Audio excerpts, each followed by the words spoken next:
الحمد لله رب العالمين والصلاة والسلام على سيد الأنبياء والمرسلين وعلى آله وأصحابه أجمعين أما بعد فأعوذ بالله من الشيطان الرجيم بسم الله الرحمن الرحيم یا بنی آدم خذوا زینتکم عند کل مسجد صدق اللہ العلی العظیم وصدق رسوله النبی الامین المختار الکریم الرؤوف الرحیم۔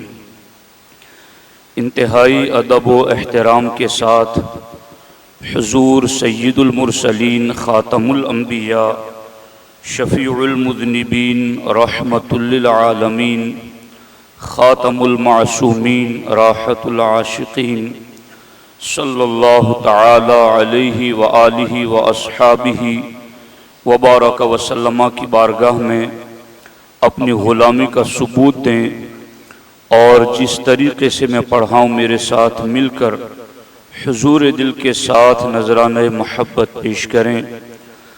الصلاۃ والسلام علیک یا رسول اللہ، الصلاۃ والسلام علیک یا حبیب اللہ، الصلاۃ والسلام علیک یا نبی اللہ، وعلی آلک واصحابک یا نور اللہ، صلی اللہ تعالی علیہ وسلم۔ دوستان محترم، آداب مسجد کے حوالے سے چند قرآن و سنت کی ہدایات آپ کے سامنے رکھنے کی سعادت حاصل کر رہا ہوں۔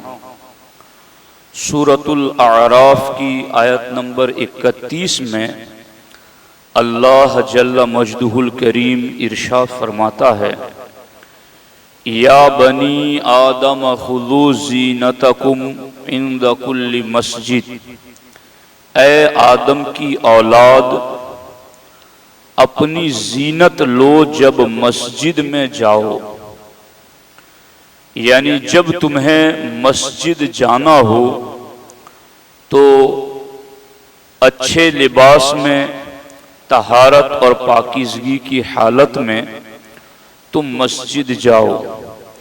حضرت امام اعظم ابو حنیفہ رضی اللہ تعالی عنہ نماز تہجد کے لیے قیمتی قمیص، پاجامہ، عمامہ اور چادر زیب تن فرماتے تھے۔ وہ اتنے قیمتی ہوتے تھے کہ جس کی قیمت 1500 درہم تھی۔ اس دور کے اعتبار سے اس لباس کی قیمت 1500 بنتی تھی۔ حضرت امام اعظم ابو حنیفہ رضی اللہ تعالی عنہ ہر رات تہجد میں ایسا لباس پہنتے پھر نماز ادا کرتے تھے۔ جبکہ ہماری حالت یہ ہے کہ ہم کسی دنیا دار کو ملنا ہو اور دنیا کے لوگوں کو دکھانا ہو، کسی فنکشن میں جانا ہو، تو اس وقت ہماری حالت یہ ہوتی ہے کہ ہم خوبصورت اور نیا لباس پہن کر جاتے ہیں، اور اللہ کی بارگاہ میں آنا ہوتا ہے تو میلا کچیلا یا اس کا کسی طرح کا کوئی لحاظ نہیں رکھا جاتا۔ تو میرے دوستو، مسجد یہ احکم الحاکمین کا خصوصی دربار ہے۔ اللہ جل مجدہ الکریم نے مسجدوں کو خاص اہمیت عطا فرمائی ہے۔ یہ مسجدیں قیامت کے دن نور کی کشتیاں بنائی جائیں گی اور اپنے نمازیوں کو اپنے اندر بٹھا کر پل صراط سے پار کر کے جنت کے گیٹ تک پہنچائے گی۔ یہ مسجدیں ہیں جن کے بارے میں اللہ کے رسول علیہ السلام نے ارشاد فرمایا خیر بقاء الارض مساجدها، کہ روئے زمین پر سب سے زیادہ اللہ کو جو جگہیں پسند ہیں وہ مسجدیں ہیں۔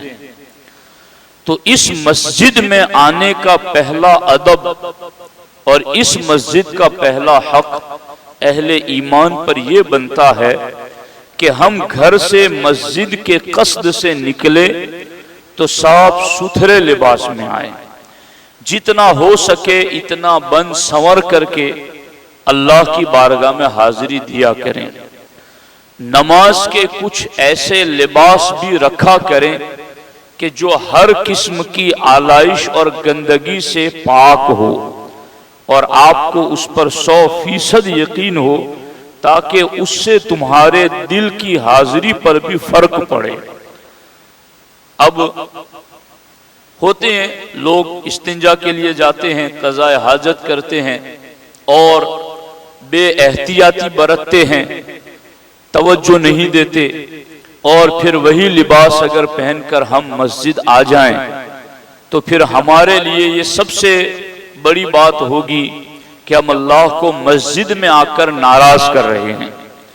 اس لیے مسجد آنے کا پہلا ادب اور پہلا حق یہ ہے کہ ہم مسجد آئیں تو گھر سے سج سنور کر کے جتنا اپنے بس میں ہو، اس میں منہ کا صاف کرنا بھی شامل ہے کہ آپ مسواک کر کے آئیں، منہ سے ہمارے بدبو نہ اٹھ رہی ہو، اس لیے کہ کئی فرشتے ایسے ہیں جنہیں اللہ نے قرآن کا علم نہیں دیا۔ جب مومن نماز میں قرآن پڑھتا ہے تو وہ نوری ملائک اپنے نورانی کان اس مومن کے ہونٹ پر رکھ کر قرآن کی تلاوت سنتے ہیں۔ جب پیاز کی لہسن کی بدبو منہ سے پھوٹتی ہے تو ان فرشتوں کو تکلیف پہنچتی ہے۔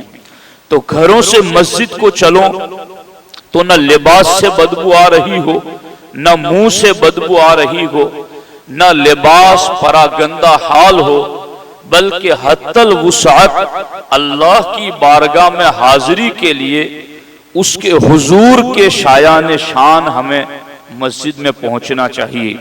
اس سلسلے میں جب ہم مسجد پہنچ جائیں اور کوئی مکروہ وقت نہیں ہے تو پھر ہمیں 2 رکعت تحیۃ المسجد بھی ادا کر لینی چاہیے۔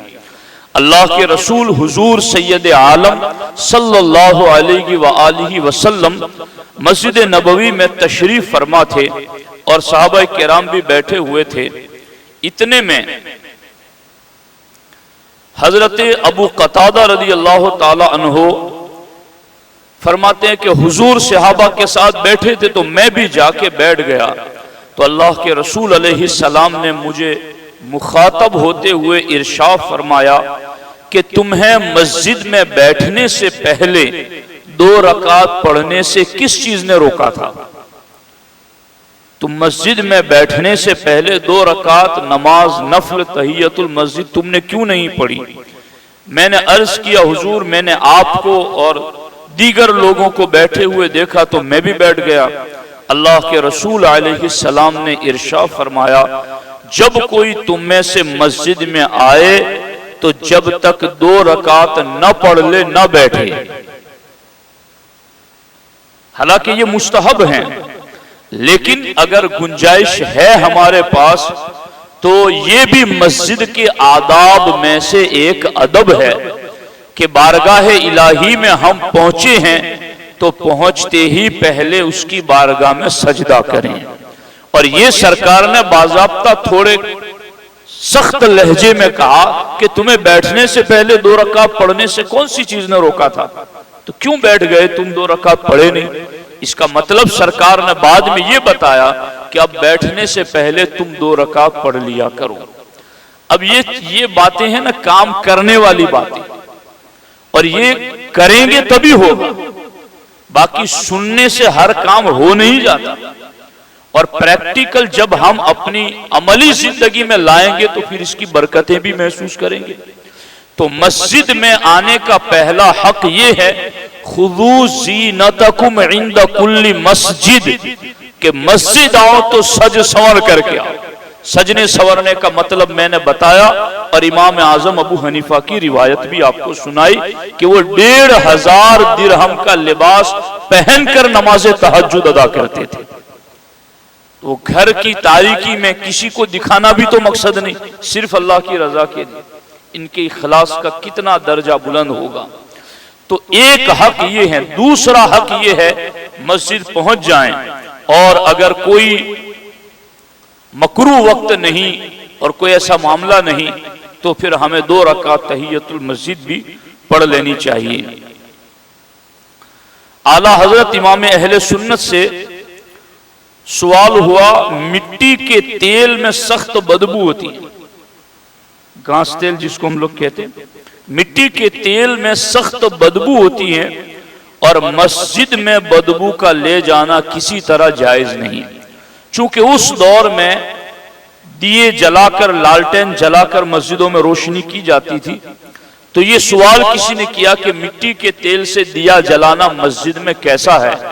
تو اعلیٰ حضرت رحمت اللہ تعالی علیہ نے فرمایا کہ چونکہ یہ تیل بدبودار ہوتا ہے اس لیے اس تیل کو مسجد میں جلانے کی اجازت نہیں ہے۔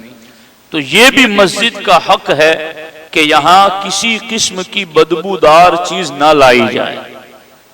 اب اس سلسلے میں مسجد کا ایک تیسرا ادب، اعلیٰ حضرت رحمت اللہ تعالی علیہ کے زمانے میں ایک شخص تھے جنہیں لوگ نواب صاحب کہتے تھے۔ تو نواب صاحب مسجد میں آئے اور کھڑے کھڑے بے پرواہی میں، جان بوجھ کر نہیں، یہ افضل بھائی کبھی کبھی یہ اوپر سے پھینک دیتے ہیں نا، اس کو میں ان کو منع کیا تھا 1-2 بار شاید، اور شاید اب یہ نہیں کرتے، تو میں ان ساتھیوں کو بھی کہتا ہوں کہ یہ جو آپ کے ہاتھ میں کیبل ہے اس کو بھی اوپر سے نیچے نہ پھینکو مسجد میں۔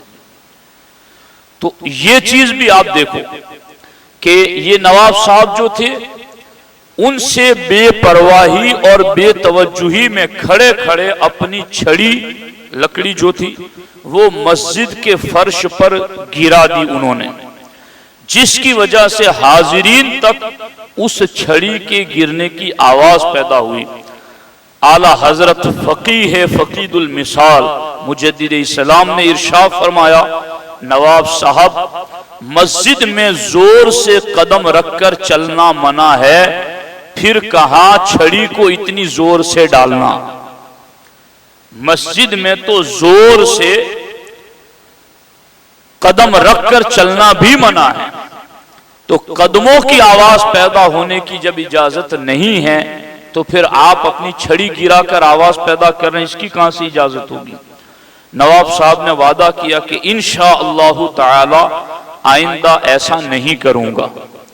تو میرے بھائیوں، مسجد میں ہم صاف صفائی کرتے وقت بھی اس چیز کا خیال کریں کہ صاف صفائی کر رہے ہوں تب بھی وہ مسجد مسجد ہی رہتی ہے، اس لیے اس وقت بھی اس بات کا لحاظ رہے کہ کوئی چیز ایسی گرائے نہیں مسجد میں کہ جس کی وجہ سے ایک مسجد کا بھی ایک احساس ہے اور مسجد کو بھی اس سے تکلیف پہنچتی ہے۔ میں آپ کے سامنے وہ حدیث سے بھی پڑھ رہا ہوں کہ مسجد میں اس طرح سے زور سے قدم رکھ کر چلنے سے جو منع کیا گیا ہے، اس کی آخر وجہ کیا ہے اور کیوں اس طرح سے روکا گیا ہے؟ دیکھیے، مسجد کے سلسلے میں اب قرآن مجید کی یہ آیت دیکھ لیں کہ اللہ تعالیٰ نے عام سورہ لقمان میں ایک عام حکم دیا ہے کہ وَقْصِدْ فِي مَشْيِكَ وَغْضُضْ مِنْ صَوْتِكَ، یہ قرآن کی آیت ہے۔ اس کا ترجمہ کیا ہے کہ اپنی رفتار میں میانہ روی رکھو، بہت بھاگو نہیں، تیز تیز، بہت زور زور سے قدم رکھ کے نہ چلو، اور ایسا بھی نہیں کہ بالکل سست انداز میں چلو، وقصد فی مشی کا درمیانی چال چلو، اور وغدد من صوتک، اور اپنی آواز کو پست رکھو۔ تو جب اپنی آواز کو اور اپنے چلن کو، چلنے کے انداز کو پست رکھنے کا حکم عام جگہوں پر ہے، تو پھر یہ دربار الہی ہے، یہ اللہ کی بارگاہ ہے، اس لیے یہاں پر بھی اپنی آواز کو بھی پست رکھیں اور یہاں پر اپنے چلنے کے انداز کو بھی آہستہ اور نرم رکھیں، کہ ایسا نہیں کہ جیسے کوئی بہادر چل رہا ہو اور کھٹا کھٹ کی آواز پیدا کرے مسجد کے اندر۔ یہاں میں آپ کے سامنے ایک روایت پیش کرتا ہوں کہ صحابہ کرام کا اس حوالے سے کیا انداز تھا۔ حضرت سائب بن یزید رضی اللہ تعالیٰ عنہ فرماتے ہیں کہ میں ایک دن مسجد میں سویا ہوا تھا اور اچانک مجھے ایسا لگا کہ کسی نے مجھے کنکری ماری، تو میں نے پلٹ کر دیکھا تو وہ حضرت فاروق اعظم رضی اللہ تعالیٰ عنہ تھے۔ تو میں نے ان کی طرف متوجہ ہوا تو انہوں نے مجھے اشارہ کر کے کہا کہ وہ دو شخص جو گپ شپ کر رہے ہیں انہیں میری طرف لاؤ۔ یعنی حضرت عمر نے ان دو شخصوں کو بلانے کے لیے جو مسجد میں دنیاوی باتیں کر رہے تھے، شور کر رہے تھے، ان دونوں کو بلانے کے لیے حضرت عمر نے جس سوتے ہوئے کو جگایا اسے کنکر کے ذریعہ، اور ان دونوں کو بلانے کے لیے کہا تو بول کر نہیں، انگلی کے اشارے سے۔ اور پھر جب وہ دونوں حضرت عمر رضی اللہ تعالیٰ عنہ کی خدمت میں حاضر آئے تو آپ نے پوچھا من این انتما، تم دونوں کہاں سے تعلق رکھتے ہو، کہاں کے رہنے والے ہو؟ ان دونوں نے کہا کہ ہم طائف کے رہنے والے ہیں۔ تو حضرت فاروق اعظم رضی اللہ تعالی عنہ نے ارشاد فرمایا اگر تم مدینہ کے رہنے والے ہوتے تو چونکہ اہل مدینہ مسجد کے آداب جانتے ہیں، اگر تم اہل مدینہ ہوتے تو میں تمہیں ضرور سزا دیتا کہ تم اللہ کے رسول علیہ السلام کی مسجد میں آواز بلند کر رہے ہو۔ تو میرے بھائیو، مسجد کے یہ آداب ہیں کہ مسجد میں آئیں تو اپنی آوازوں کو پست رکھیں، اور خاص طور پر جو دنیاوی باتوں کا معاملہ ہے وہ تو بہت ہی زیادہ سخت ہے۔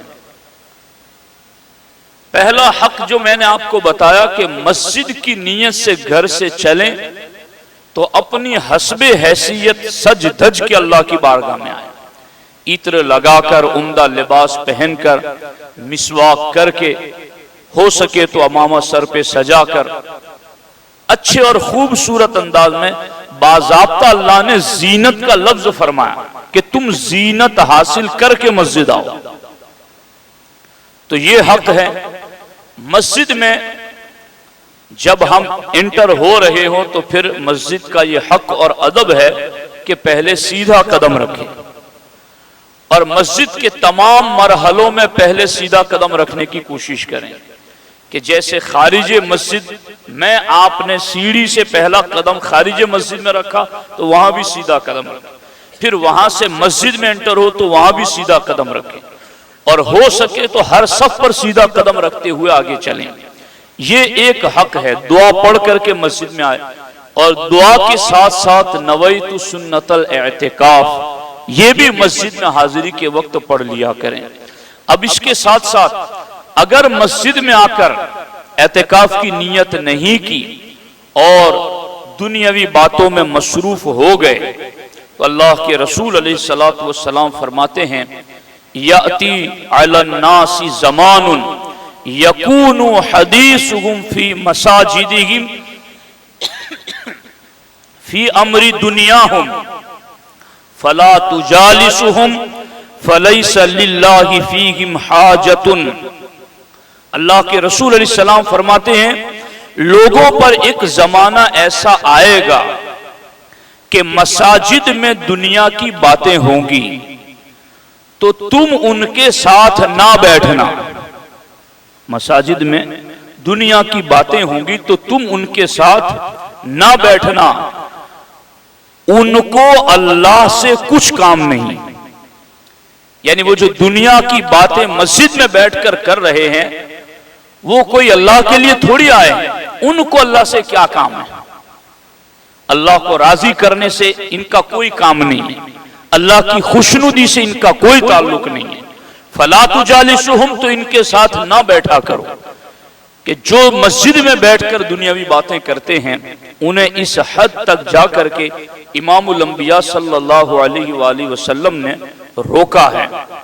اب یہاں پر یہ بھی بات سن لیں، ہمارے آقا علیہ السلام نے فرمایا الضحک فی المسجد ظلمۃ فی القبر، کہ مسجد میں ہنسنا یہ قبر میں اندھیرا لاتا ہے، تو پھر مذاق مسخری اس کی اجازت کیسے ہو سکتی؟ تو یہ سارے آداب آپ سن کر احساس کر رہے ہوگے کہ ان آداب کا اگر ہم لحاظ رکھیں گے تو یہاں بیٹھے بیٹھے دماغ میں بات آئے گی کہ ہم کس کی بارگاہ میں بیٹھے ہیں۔ باقی اگر یہاں بیٹھ کر کے بھی ہمیں دنیا کی باتیں کرنی ہیں، کہے لگانے ہیں، بھاگ دوڑ کرنی ہے، اپنے گھر میں جیسے چلتے ویسے یہاں چلنا ہے، تو آپ کو ایک منٹ کے لیے بھی حضور دل میسر نہیں آئے گا۔ آپ کو یہ احساس ہوگا ہی نہیں کہ میں کس بارگاہ قدس میں بیٹھا ہوا ہوں۔ جب وہ احساس ہی نہیں ہوگا تو آگے پھر نماز، پھر سجدے، پھر رکوع، پھر تلاوت، پھر آگے بنیاد کیسے چلے گی؟ تو یہ سارے آداب ہیں۔ ملا علی قاری نے تو یہاں تک لکھا الکلام المباح فی المسجد مکروہ یأکل الحسنات، مسجد میں مباح اور جائز بات کرنا بھی مکروہ ہے، اس سے بھی نیکیاں ختم ہو جاتی ہیں۔ اب اگر کسی عوامی شخص کو کوئی بڑا بزرگ سمجھاتا ہے کہ بھائی مسجد میں اس طرح بات نہ کرو، مسجد میں اس طرح بھاگ دوڑ نہ کرو، تو کوئی برا نہ مانے۔ کوئی مسجد کا ٹرسٹی اگر آپ کو سمجھاتا ہے یہاں کا یا کسی بھی جگہ، تو اس میں برا نہ مانے، بلکہ یہ حقیقت میں ہمیں اس بات کی تعلیم دی جا رہی ہے کہ ہم اپنے مالک اللہ کی بارگاہ میں بیٹھیں کیسے، یہ ہمیں ادب سکھایا جا رہا ہے۔ تو اب دیکھیے اس طرح سے معاملات اتنے سخت ہیں۔ حضرت شیخ عبدالحق محدث دہلوی علیہ الرحمہ جذب القلوب میں ارشاد فرماتے ہیں کہ مسجد میں اگر خس و خاشاک یعنی تنکا اور کچڑا، مسجد میں اگر تنکا بھی پھینکا جائے تو اس سے مسجد کو اس قدر تکلیف پہنچتی ہے جس قدر تکلیف انسان کو آنکھ میں معمولی ذرہ پڑ جانے سے تکلیف پہنچتی ہے۔ یعنی میرے اور آپ کی آنکھ میں تنکا پڑ جائے، کچڑا پڑ جائے تو ہم کتنے بے قرار ہوتے ہیں۔ شیخ محقق فرماتے ہیں مسجد میں تنکا پھینکے جانے سے مسجد کو اتنی ہی تکلیف ہوتی ہے۔ تو ناک صاف کر کے مسجد کی چٹائی کو خراب کرنا، یا بیٹھے بیٹھے مسجد کی چٹائی کو پھاڑنا اور اس کے تنکے اور اس کے دھاگوں کو نکالنا اور بس بیٹھے بیٹھے اسی کھیل میں لگے رہنا، تو یہ کتنی سخت ترین بات ہے کہ مسجد کو تکلیف پہنچتی ہے۔ اور میں اس پر یہ حدیث جب سے میں نے پڑھی ہے ایک محبت پیدا ہو جاتی ہے کہ مسجد کی صفائی میں ہم حصہ لیا کریں۔ ایک عورت مسجد نبوی کی صاف صفائی کیا کرتی تھی، جب اس کا انتقال ہو گیا تو اسے راتوں رات دفنا دیا گیا، اور اللہ کے رسول علیہ الصلوۃ والسلام کو اس بارے میں تکلیف نہیں دی گئی۔ اللہ کے رسول علیہ الصلوۃ والسلام نے بعد میں پوچھا کہ وہ عورت جو مسجد صاف کرتی تھی وہ نظر نہیں آتی، تو بتایا گیا کہ اس کا تو انتقال ہو گیا ہے۔ تو ہمارے آقا علیہ السلام نے کہا کہ مجھے اس کے جنازے کی خبر کیوں نہیں دی؟ پھر سرکار از خود اس خاتون کی قبر پر پہنچے اور سرکار نے ان کے لیے دعائیں فرمائی۔ تو مسجد کی صفائی کرنے والے اللہ کے رسول علیہ السلام کو اتنے محبوب بھی ہیں، اور مسجد میں کچڑا پھینکنے والے اتنے مبغوض بھی ہیں کہ تمہاری آنکھ میں تنکا پڑے تو تمہیں جتنی تکلیف ہوتی ہے اس سے زیادہ تکلیف مسجد میں تنکا پھینکنے سے ہوتی ہے۔ اس لیے میرے بھائیوں، مسجد آئیں تو مسجد آنے کا تصور گھر سے پیدا ہو، تبھی آپ کے دل میں یہ احساس ہو کہ میں اللہ کی پسندیدہ جگہ جا رہا ہوں۔ جب یہ تصور دل و دماغ میں بیٹھے گا نا، تب پھر آگے کے کام کاج خود بخود تمہارا جسم ایکٹیو ہوگا کہ اب جب بارگاہ الہی میں جانا ہے، اللہ کی پسندیدہ جگہ میں جانا ہے، تو پھر آپ عطر بھی لگائیں گے، لباس بھی اچھا پہنیں گے، منہ بھی صاف کر کے آئیں گے، اور مسجد میں بیٹھ کر کچڑا پھینکیں گے نہیں، بلکہ گرا ہوا کچڑا آپ کو نظر آئے گا تو اٹھا کے آپ اپنی جیب میں رکھ لیں گے کہ اپنی حسب وسعت اتنا تو میں کروں۔ تو میرے بھائیوں، مسجد کے یہ احکام ہیں، اس لیے مسجد کا خوب لحاظ رکھیں اور مسجدوں سے اپنا تعلق مضبوط رکھو۔ جمعہ ایسا نہ کرو، مسجد میں آتے جاتے رہو۔ ہمارے آقا نے تو فرمایا کہ قیامت کے دن 7 لوگ ایسے ہوں گے کہ جب کوئی سایہ نہیں ہوگا، اس وقت ان 7 لوگوں کو اللہ اپنے عرش کا ٹھنڈا سایہ عطا فرمائے گا۔ ان 7 میں ایک شخص وہ ہے قلبہ رجل معلق بالمسجد او کما قال، سرکار نے فرمایا ان 7 میں ایک شخص وہ ہے کہ جو مسجد سے باہر بھی چلا جاتا ہے پھر بھی اس کا دل مسجد میں لگا رہتا ہے۔ تو مسجد سے جس کا دل جڑا رہتا ہے، وابستہ رہتا ہے، اللہ کے رسول علیہ السلام نے قیامت کے دن اسے عرش کے ٹھنڈے سائے کی خوشخبری عطا فرمائی۔ اور سرکار نے یہ بھی فرمایا کہ تم مسجد سے نماز پڑھ کے جاؤ اور نیت یہ رکھو کہ مجھے عصر میں پھر آنا ہے، تو تم عصر کی نیت سے مسجد سے جاتے ہو تو تم جتنا بھی کام کرتے ہو در حقیقت تم نماز ہی کے اندر رہتے ہو۔ یہ سارے طریقے حضور نے کیوں بتائے؟ یہ قیامت کے دن عرش کے ٹھنڈے سائے کی بشارت، یہ تمہیں یہ کہا گیا کہ تم اپنے کھیت میں کام کرو گے تو بھی تم نماز میں ہوگا، یہ کیوں تعلیم دی گئی؟ تاکہ تمہارے دل کو مسجد سے جوڑا رکھے۔ مگر مسلمانوں کی حالت، جو حالت ہے آپ کے سامنے وہ آپ دیکھ رہے ہیں، لوگ نیچے سے اوپر آنے کو تیار نہیں، باہر بیٹھے ہوئے اگلی صفحے پر کرنے کے لیے تیار نہیں۔ تو اب ہر جگہ کے اپنے آداب ہوتے ہیں، تمہیں خوب پتا ہے لوگوں کی پارٹیوں میں بیٹھنا کیسے ہیں، کیا پہن کے جانا ہے۔ تم زندگی بھر اللہ کے بندے ہونے کے دعوے دار رہ کر خدا کی بارگاہ کے آداب نہیں سیکھے تو پھر افسوس ہے ایسی زندگی پر۔ اس لیے مسجد آؤ تو یہ جتنے بھی آداب عرض کیے، میری عادت ہے ایک ٹاپک پر بات کرتا ہوں پھر اس کو 1-2 سال تک پھر ہاتھ نہیں لگاتا، چونکہ اتنی باتیں اور ہمیں رہ جاتی ہے بیان کرنے کے لیے۔ ابھی پچھلے 4 جمعہ مسلسل والدین کے حقوق پر ہم نے گفتگو کی ہے۔ اب جسے سننی ہے وہ یوٹیوب پر جا کر کے سنیں، عمل کریں اپنی زندگیوں میں۔ اب ہر جمعہ تو یہ چیز بیان نہیں ہوگی، ہر وقت تو آپ کے کان پکڑ پکڑ کے یہ باتیں نہیں بتائی جائے گی۔ تو ان باتوں پر گرہ باندھتے چلو، عمل کرتے چلو، انشاءاللہ اس کا فائدہ ہمیں دنیا میں بھی ملے گا اور آخرت میں بھی اللہ عطا فرمائے گا۔ اللہ تبارک و تعالی مجھے آپ کو سب کو عمل کی توفیق عطا فرمائے۔ السلام علیکم ورحمۃ اللہ وبرکاتہ۔